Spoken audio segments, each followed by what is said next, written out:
Hello friend, आज के इस लेक्चर में हम बहुत ज़्यादा इंपॉर्टेंट टॉपिक स्टार्ट करने वाले हैं जिसका नाम है साइन ऑफ क्वाड्रेटिक एक्सप्रेशन।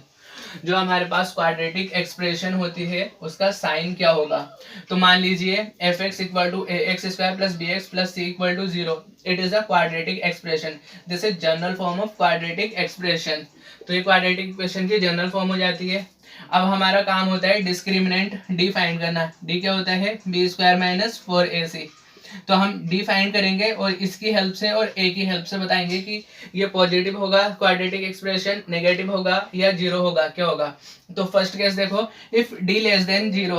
आपने डिस्क्रिमिनेंट डी फाइंड करा बी स्क्वायर माइनस 4ac और इसकी वैल्यू जो है लेस देन जीरो, जीरो से छोटी आती है।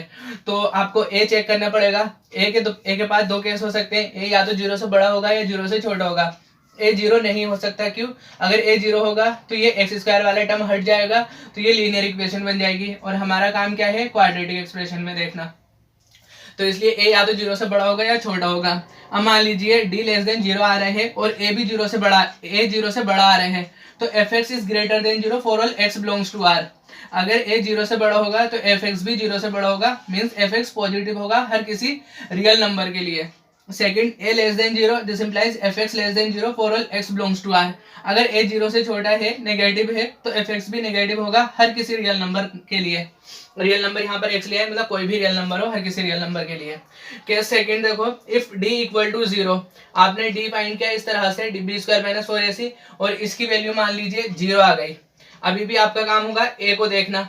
ए यहाँ से देखेंगे, ए क्या होगा? ग्रेटर देन जीरो हो सकता है या लेस देन जीरो। तो अगर a less than greater than zero है तो यहाँ पर f x greater than equal to zero हो सकता है, क्योंकि डी जीरो है। डी जीरो की वजह से इक्वल टू का भी साइन आ जाएगा यहाँ पर। तो ए ग्रेटर देन जीरो, तो इसका मतलब f x greater than equal to zero for all x belongs to R. और ए लेस देन जीरो, इसका मतलब f x is less than equal to zero for all x belongs to R. तो question लेकर के इसको देखते हैं, उससे ज्यादा जल्दी समझ में आएगा। क्वेश्चन है 3x square plus 4x plus 2 equal to zero. ये हमें एक क्वाड्रेटिक एक्सप्रेशन दे रखा है, जिसे मान लो हमने एफ एक्स मान लिया।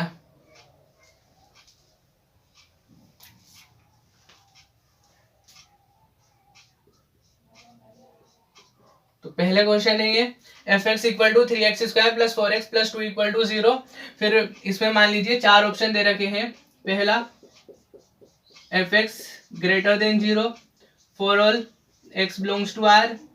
Second option, f x less than zero for all x belongs to R. Third option, f x equal to zero for all x belongs to R. And fourth option, N O T, not none of these. तो हमें बताना है कि चारों में से कौन सा ऑप्शन करेक्ट होगा। तो एफ एक्स है 3x square plus 4x plus 2 equal to zero. हमारा काम होता है सबसे पहले डिस्क्रिमिनेंट डी फाइंड करना। डी क्या होता है? D equal to b square minus 4ac। तो यहाँ पर ए की जगह 3 है, बी की जगह 4 है और सी की जगह 2 है। तो यहाँ बी स्क्वायर, 4 का स्क्वायर 4 चौक 16 माइनस 4a से ही ए की जगह 3 और सी की जगह 2, 2 6 चौक 24। तो 16 माइनस 24 नेगेटिव है, तो माइनस 8 आ जाएगा। Minus 8 is less than zero. तो डी देखो यहाँ पर लेस देन जीरो। तो देखो ये वाला केस बना, D less than zero, D zero से छोटा आ गया। अब हमारा काम है ए को देखना। ए यहाँ पर 3 है और 3 क्या है? जीरो से बड़ा है, तो ए ग्रेटर देन जीरो।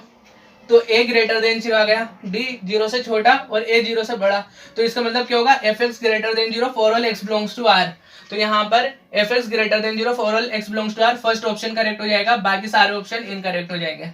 तो हमने यही लिखा है, f x greater than zero for all x belongs to R. इसका मतलब first option is correct option. Next question देखो, x square plus 2x plus 1 equal to zero. ये कोई क्वाड्रेटिक एक्सप्रेशन है जिसे एफ एक्स मान लिया हमने।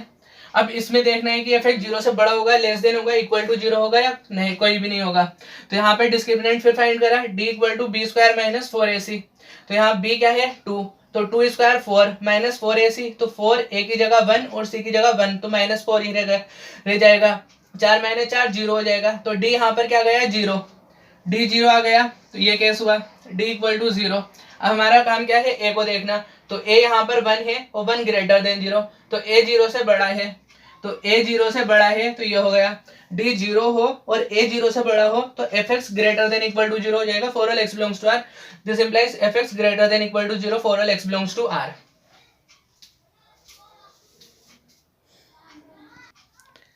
नाउ नेक्स्ट देखो थर्ड केस क्या था इसी में ही, if D greater than zero then, मतलब डी डिस्क्रिमिनेंट जीरो से बड़ा आ रहा है, पॉजिटिव है, तब क्या होगा, केस फर्स्ट, या तो ए जीरो से बड़ा होगा या जीरो से छोटा होगा। अगर ए जीरो से बड़ा है तो इसमें भी तीन केस बनते हैं। तो पहला है f x greater than zero for all x does not belongs to alpha comma beta. F x जो होगा वो जीरो से बड़ा होगा, कब होगा, जब एक्स अल्फा और बीटा इसके क्लोज्ड इंटरवल में बिलोंग नहीं करे, मतलब इनके बीच में ना हो। F x less than zero for all x belongs to open interval alpha comma beta. F x जीरो से छोटा होगा जब ये open interval alpha comma beta में बिलोंग करेगा। F x equal to zero for all x equal to alpha comma beta. F x जीरो होगा अगर या तो एक्स की वैल्यू अल्फा रखे या एक्स की वैल्यू बीटा रखे, तब एफ एक्स जीरो हो जाएगा। अब मान लीजिए ए जो है वो लेस देन जीरो आ रहा है, तब क्या होगा, अगर ए लेस देन जीरो है तो फर्स्ट देखो f x less than zero होगा हर किसी x does not belongs to alpha comma beta closed interval के लिए। F x greater than zero for all x belongs to open interval alpha comma beta. F x equal to zero for all x equal to alpha comma beta, मतलब a तो less than zero है, f x less than zero कब होगा, जब x alpha और beta इसके close interval में belong नहीं करेगा। एफ एक्स जीरो से बड़ा तब होगा जब एक्स इस open interval alpha comma beta में बिलोंग नहीं करेगा। और एफ एक्स जीरो होगा एक्स इक्वल टू अल्फा और बीटा पर। यहाँ पर अल्फा बीटा जो है ये रूट्स है, जो क्वाड्रेटिक इक्वेशन है, एक्सप्रेशन था हमारा a x square plus b x plus c, उसे ही हमने एफ एक्स माने हैं, तो F x equal to zero इसके। तो इसे क्लियर करते हैं एग्जाम्पल की हेल्प से। मान लीजिए एग्जाम्पल है हमारे पास f x equal to x square minus 5x plus 6 equal to zero. ये क्वाड्रेटिक एक्सप्रेशन है, तो सबसे पहले हमने इसके रूट फाइंड करेंगे। तो x square minus 5x plus 6 equal to zero, इसको हम ऐसे भी लिख सकते हैं एक्स माइनस 3 एक्स माइनस 2, क्योंकि ये इसके फैक्टर हो जाएंगे। एक्स स्क्वायर 3 और 2 5x प्लस 3 दूनी 6, तो यहाँ से एक्स इक्वल टू 2,3, दो अल्फा और बीटा दो रूट मिल गए इसके, हमें यहाँ पर दो रूट मिल गए, पहला है अल्फा 2 बीटा है 3। अब डिस्क्रिमिनेंट फाइंड करते हैं, d equal to b square minus 4ac, तो b क्या है -5, इसका स्क्वायर करेंगे 25 हो जाएगा, माइनस 4ac माइनस 4, a 1 और c की जगह 6, 6 चौक 24, 25 में से 24 माइनस करा 1 जो कि जीरो से बड़ा आ रहा है। तो इस केस में हमें क्या मिला, d greater than zero. d greater than zero है तो हम इसके पास जाएंगे, d ग्रेटर देन जीरो हो गया।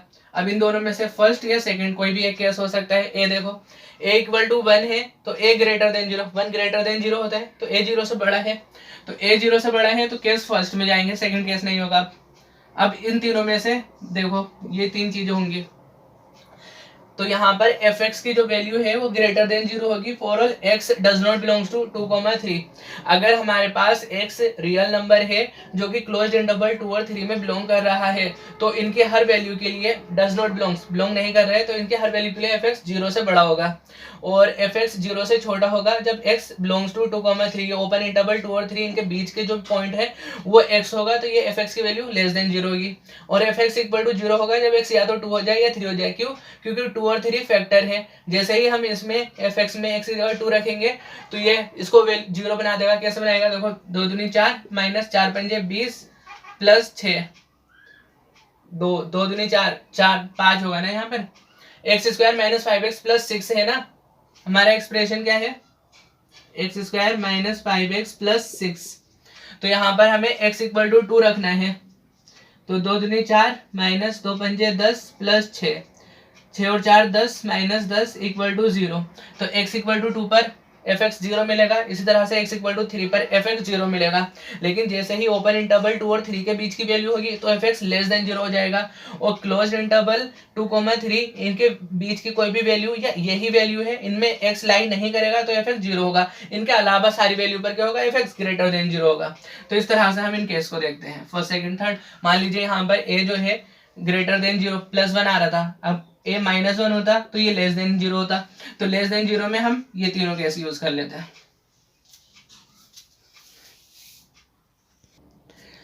नाउ ये टॉपिक भी बहुत ज्यादा इंपॉर्टेंट है। सपोज हमारे पास दो क्वाड्रेटिक इक्वेशन है, तो उनमें जो कॉमन रूट्स होते हैं उनके लिए क्या क्या कंडीशन है वो देखते हैं हम। तो कंडीशन फॉर कॉमन रूट्स के लिए कंडीशन, तो हमने दो क्वाड्रेटिक इक्वेशन मान ली। फर्स्ट इक्वेशन है a1x square plus b1x plus c1 equal to 0, और दूसरी इक्वेशन है a2x square plus b2x plus c2 equal to 0। तो इन दोनों रूट में सॉरी इन दोनों इक्वेशन के लिए जो कॉमन रूट आएंगे उनके लिए क्या क्या कंडीशन होती है। तो पहली कंडीशन देखो, if one root is common, तो इस दोनों इक्वेशन क्या है, क्वाड्रेटिक इक्वेशन, तो अधिक से अधिक दो रूट हो सकते हैं। तो दो रूट में से पहली ही कंडीशन हमने देख ली क्या है, वन रूट इज कॉमन। अगर केवल एक ही रूट कॉमन हो तब क्या होगा, अगर एक ही रूट कॉमन हो तो इसको पहले हम सॉल्व करेंगे। तो पहले एक्स स्क्वायर लिखा, फिर यहाँ पर एक्स और यहाँ पर कांस्टेंट टर्म अपॉन सब में किया, तो यहाँ से इसको बंद किया, तो यहाँ से देखो b1c2 माइनस b2c1 आ जाएगा, तो b1c2 माइनस b2c1। अब x वाला बंद किया तो c1a2 a1c2 माइनस a2c1, तो इसको हम ऐसे भी लिख सकते हैं c1a2 माइनस c2a1। अब कांस्टेंट वाला बंद किया तो a1b2 माइनस a2b1, तो a1b2 माइनस a2b1 हो जाएगा। यहाँ से एक्स स्क्वायर, तो थोड़ी देर के लिए मान लो कि ये नहीं है तो एक्स स्क्वायर क्या हो जाएगा, इधर चला जाएगा 1 से, तो इसे मल्टीप्लाई किया यहाँ पर ऊपर जाकर के बनाई है b1c2 माइनस b2c1 अपॉन में a1b2 माइनस a2b1। एक्स की वैल्यू ये हटा लो, सिर्फ एक्स की वैल्यू देखो, तो ये ऊपर जाएगा c1a2 minus c2a1 upon a1b2 minus a2b1। तो हमें एक्स स्क्वायर और एक्स दोनों की वैल्यू मिल गई, और हम जानते हैं एक्स स्क्वायर जो होता है वो एक्स का स्क्वायर होता है। एक्स स्क्वायर क्या हो सकता है, एक्स का स्क्वायर लिख सकते हैं हम, तो एक्स स्क्वायर की जगह ये वैल्यू रखेंगे और इस एक्स की जगह ये रखेंगे, फिर उसका स्क्वायर कर देंगे। तो एक्स स्क्वायर की जगह ये वैल्यू रखी, देखो यहाँ पर इसकी वैल्यू है b1c2 minus b2c1, b1c2 minus b2c1 upon a1b2 minus a2b1, तो ये वैल्यू रख दी। अब x है, x की वैल्यू ये रखी है c1a2 minus c2a1, c1a2 minus c2a1 upon a1b2 minus a2b1, a1b2 minus a2b1। तो ये x है, इसका स्क्वायर किया तो मतलब इस पूरे का स्क्वायर करना पड़ेगा, तो इस पूरे का स्क्वायर कर दिया। ठीक है, नेक्स्ट स्टेप में देखो ये जो स्क्वायर होगा ऊपर के स्क्वायर और नीचे के अलग अलग स्क्वायर में कटेगा, टूटेगा। ठीक है, तो मतलब हो जाएगा ये इसका स्क्वायर इनटू इसका स्क्वायर। अब क्या किया, ये a1b2 माइनस a2b1 नीचे जो है दोनों जगह a1b2 माइनस a2b1 और यहाँ भी a1b2 माइनस a2b1 है, तो इस 2 पावर से ये पूरा कैंसिल हो जाएगा। अब यहाँ पर कितना बचा, एक बार बचा, इस एक को इधर मल्टीप्लाई कर दिया और ये स्क्वायर वाला ऐसे ही रखा रहेगा। तो स्क्वायर वाला पहले लिखा c1a2 माइनस c2a1 इस पूरे का स्क्वायर, ये क्या होगा b1c2 minus b2c1, b1c2 minus b2c1 into a1b2 minus a2b1, a1b2 minus a2b1। तो इसको हम ऐसे लिख सकते हैं। अब जो कॉमन रूट है तो वो रूट कैसा आएगा, तो ये c1a2 माइनस c2a1 ऐसे ही, इसके नीचे हमने लिखा a1b2 माइनस a2b1। अब बचा क्या था b1c2, तो यहाँ लिखा b1c2 माइनस b2c1 अपॉन ये 2 पावर थी एक नीचे आ गई c1a2 माइनस c2a1। तो ये कॉमन रूट या तो ये होगा या फिर ये, दोनों में से एक कोई भी कॉमन रूट होगा। सपोज करो दोनों ही रूट कॉमन होंगे, पहला केस था केवल एक रूट कॉमन था, अब ये केस है जिसमें both roots are common. If both roots are common, अगर दोनों ही रूट कॉमन है तो direct a1 upon a2 equal होगा b1 अपॉन b2 के, b1 upon b2, this is equal to c1 upon c2। तो जब भी दोनों रूट इक्वल होते हैं, कॉमन होते हैं, तो उनके लिए ये कंडीशन आ जाती है a1 upon a2 equal to b1 upon b2 equal to c1 upon c2। तो ये रूट्स, कॉमन रूट से रिलेटेड जो थ्योरी थी उसे एग्जांपल क्वेश्चन की हेल्प से हम क्लियर करते हैं। क्वेश्चन है if x square plus 2x plus k equal to 0 and 3x square plus 6x plus 2 equal to 0 have both common roots, then k equal to 2/3 minus 2/3 1/3 minus 1/3। तो ये दो equation ऐसी दे रखी है, इसमें ये कह रहा है कि इसके दोनों रूट कॉमन है। तो हम जानते हैं अगर दोनों रूट कॉमन होते हैं तो a1 upon a2, b1 upon b2, c1 upon c2 ये तीनों इक्वल होते हैं। तो यहाँ से 1/3 इक्वल होगा 2/6 के, this is equal to k upon 2। तो यहाँ से 2 एकम 2, 2 3 6, मतलब 1/3 k अपॉन 2 के इक्वल मिला, तो 1/3 equal to k upon 2।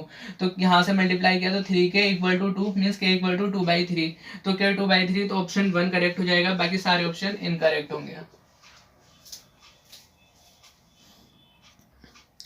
Now next question देखो, if the equation 3x square minus 5x plus 2 equal to 0 and x square plus 2x minus lambda equal to 0 have a common root lambda, then lambda क्या होगा, मतलब दो equation दे रखी है 3x square minus 5x plus 2 equal to 0, इसे ऐसे लिख दिया 3x square minus 5x plus 2 equal to 0। दूसरी equation x square plus 2x minus lambda equal to 0, x square plus 2x minus lambda equal to 0। तो ये दो equation है और हमसे कहा है कि इन दोनों इक्वेशन का हैव अ कॉमन रूट, एक कॉमन रूट है, तो हमें लैम्डा बताना है क्या होगा, ये क्वाड्रेटिक इक्वेशन के फॉर्म में होगा 9 lambda square plus 43 lambda plus 48 equal to 0, 9 lambda square minus 43 lambda plus 48 is equal to 0, या लैम्डा की वैल्यू 1 होगी।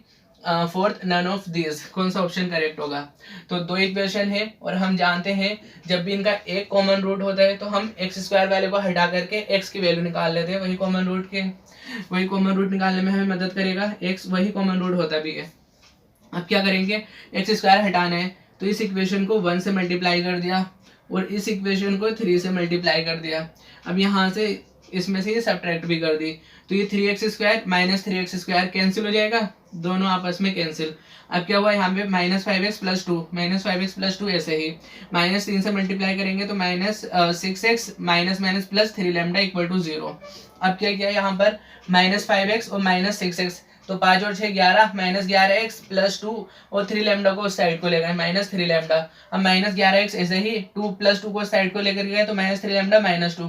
तो पूरी इक्वेशन में यहाँ भी माइनस है, यहाँ भी माइनस है, यहाँ भी माइनस से डिवाइड कर दिया तो 11x जो हो जाएगा 3 लैम्डा प्लस 2 हो जाएगा, तो इसका मतलब x जो होगा 3 लैम्डा प्लस 2 अपॉन 11। तो हमारे पास x की वैल्यू आ गई। अब x की वैल्यू जो हमारे पास ये दो इक्वेशन है,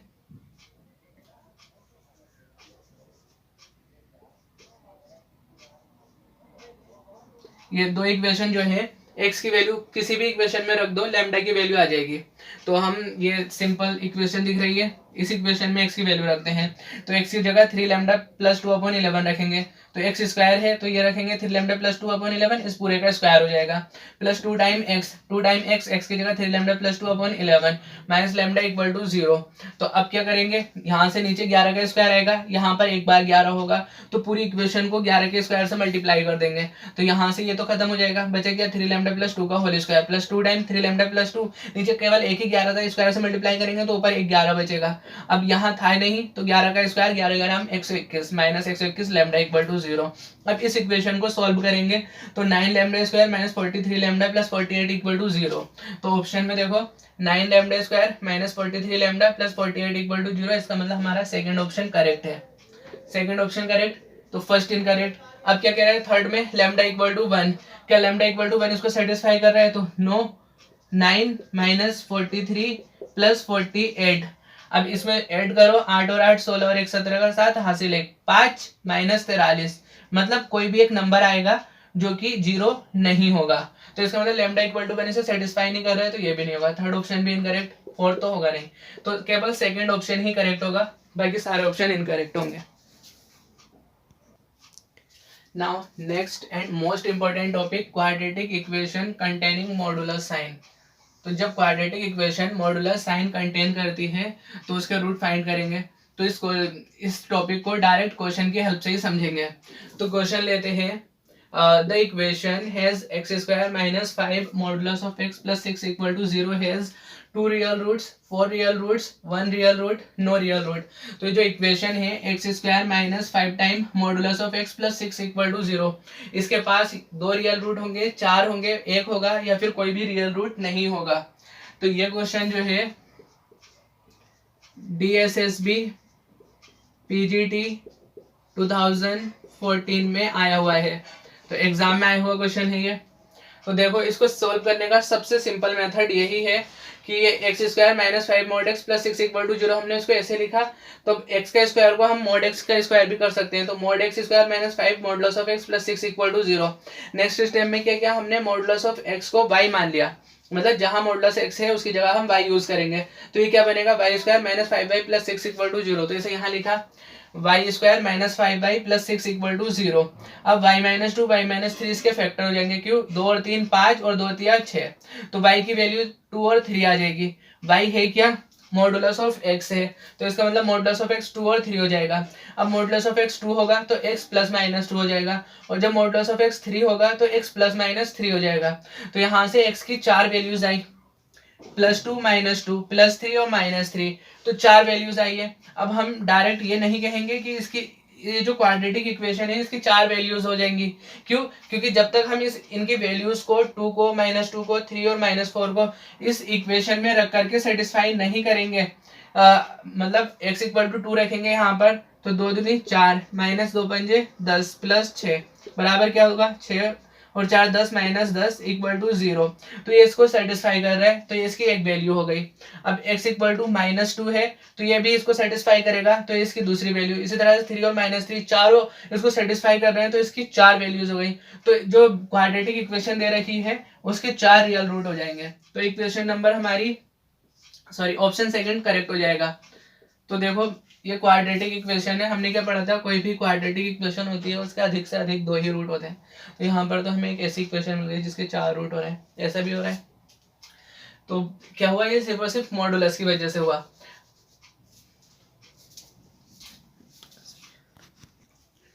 नाउ नेक्स्ट देखो, एक क्वाड्रेटिक इक्वेशन है x² - 2 time modulus of x - 3 equal to 0। इसके हमें रूट बताने हैं कि कितने रूट होंगे और वो कौन कौन से होंगे।